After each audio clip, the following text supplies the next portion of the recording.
विद्यार्थियों, आज हम लोग 8वीं कक्षा में साइंस के अंतर्गत लास्ट पार्ट है, पाठ 19 तारों की जीवन यात्रा का अध्ययन करेंगे। थोड़ा याद करो, क्वेश्चन नंबर 1, 2, 3, 4, 5 ये जो है पोर्शन कटा हुआ है। हम लोग पिछली कक्षा में, जैसे आप लोग साथी में थे, तो हमने विश्व के अंतरिक्ष के बारे में आप लोग पढ़े थे। हमारी सूर्यमाला एक निहारिका में अर्थात आकाशगंगा में समाविष्ट है। निहारिका में अरबों तारे होते हैं, उनकी ग्रहमालिका व तारों के मध्य खाली जगह में आंतरिकीय बादलों का समूह होता है। विश्व इन असंख्य निहारिकाओं से मिलकर बना होता है। इसके मुख्य 3 प्रकार होते हैं। नंबर 1 चक्राकार, नंबर 2 अनियमित आकार और तीसरा हमारी निहारिका चक्राकार है, उसे मंदाकिनी नाम दिया गया है।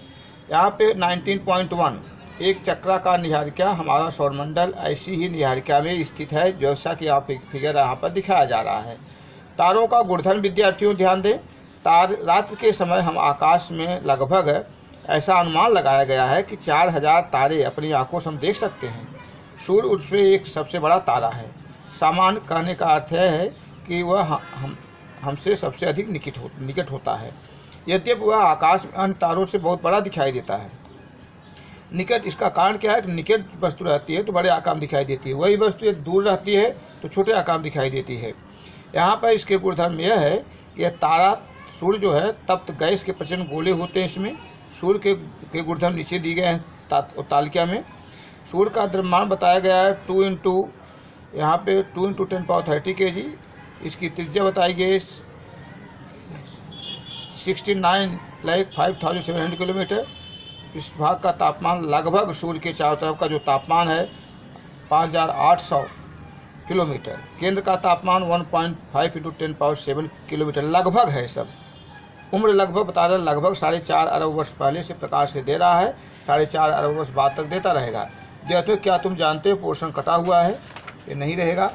उसके बाद हम लोग यहाँ क्या तुम जानते हो अन्य तारों का द्रव्यमान मापते समय सूर्य के सापेक्ष मापा जाता है, अर्थात सूर्य का द्रव्यमान इकाई माना गया है। इसे MSUN से हम दर्शाते हैं। 19.2 विद्यार्थी यहाँ ध्यान देंगे।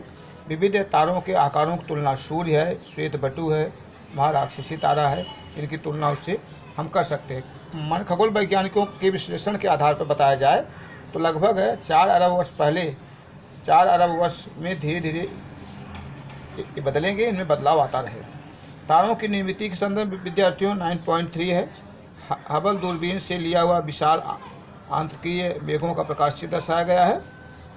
हबल दूरबीन जो है खींचे गए ऐसे बादलों का एक प्रकाश चित्र दिखाया गया है। बहुत अधिक दूरी को मापने के लिए वैज्ञानिक जो हैं प्रकाश वर्ष का उपयोग करते हैं। प्रकाश वर्ष किसे कहते हैं विद्यार्थियों, आप ये ध्यान दोगे। एक प्रकाश वर्ष यानी प्रकाश द्वारा एक वर्ष में तय की गई कुल दूरी।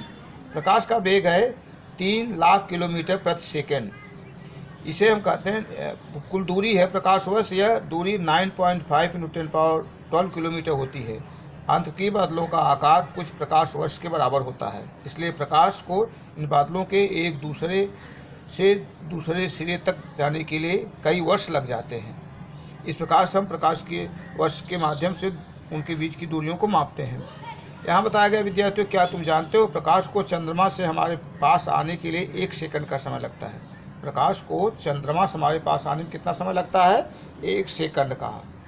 सूर्य से प्रकाश हम तक पहुंचने में यहाँ 8 मिनट लगता है। एक्चुअली यह है 8 मिनट 20 सेकेंड। 8 मिनट 20 सेकेंड विद्यार्थियों, 20 सेकेंड यहाँ नहीं लिखा है, इसको यहाँ 20 सेकेंड लिखना चाहिए। 8 मिनट 20 सेकेंड बराबर होता है 500 सेकेंड के। 8 मिनट 20 सेकेंड ये MKS सिस्टम में दिया गया है। MKS का पूरा नाम है मीटर किलोग्राम सेकंड पद्धति में सूर्य के प्रकाश को धरातल तक पहुँचने में MKS सिस्टम में कितना टाइम लगेगा, इसका उत्तर होगा 8 मिनट 20 सेकेंड। अगर इस पर कहा जाए कि सेकंड में कितना लगेगा तो उसका होगा 500 सेकंड। यहाँ विद्यार्थियों, क्या तुम जानते हो कुल क्या तारों की स्थिरता के विषय में बताया जा रहा है कि तारों के गैसों के कणों में गुरुत्वीय बल होता है। इन कणों को एकत्रित बात करके रखता है। गैसों को कणों के एकत्रित लाने के लिए हमेशा पृथ्वी गुरुत्वीय बल और उनके विपरीत कार्यरत होने वाला था। तारों के पदार्थ को सभी तरफ फैलाने के लिए हमेशा पृथ्वी तारों के तप्त गैसों का दाब, इन दोनों में संतुलन होने पर तारा स्थिर रहता है।